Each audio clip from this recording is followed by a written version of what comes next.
आपल्या लोकांची आपली वाहिनी एबीडी न्यूज मराठी।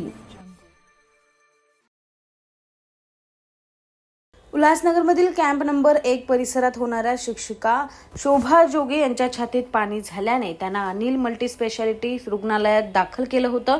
उपचार सुरू असताना त्यांचा मृत्यू झालाय।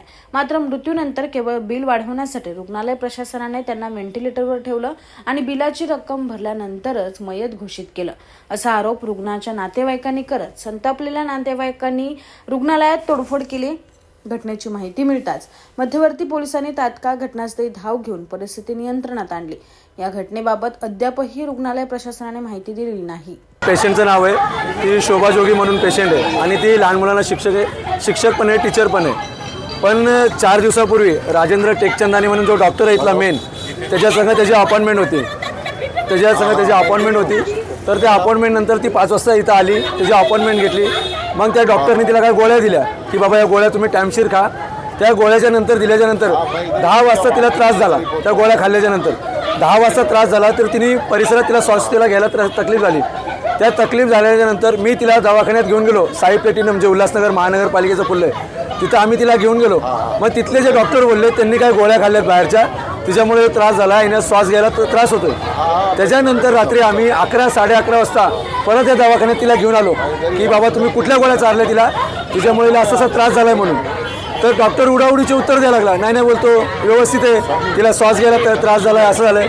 त्याच्यानंतर आम्ही 4 वाजता इथं थांबलो, 3:30-4 वाजता। नंतर तिला श्वास घ्यायला जो त्रास झाला तो बंद झाला। डॉक्टर बोलतो ऑक्सिजन कमी आहे चढतोय, ऑक्सिजन कमी आहे चढतोय, असं 4 दिवस झालं।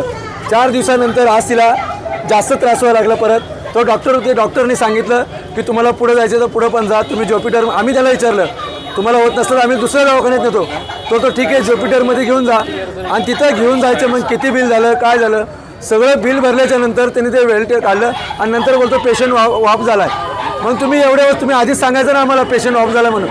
मग कशा प्रकारे हे लोक गोर गरीब जनतेला लुटतात हे दवाखाना अनिल मल्टीपॅक्स म्हणून। आज ही किती वाईट परिस्थिती आहे। आज त्या बाईने एवढे पैसे भरले, कसे भरले काय भरले, आणि तिच्या नवऱ्याला पण आज नोकरी नाही, तिच्या नवऱ्याला 3 महिने झाला, ते नोकरा घरी आहे।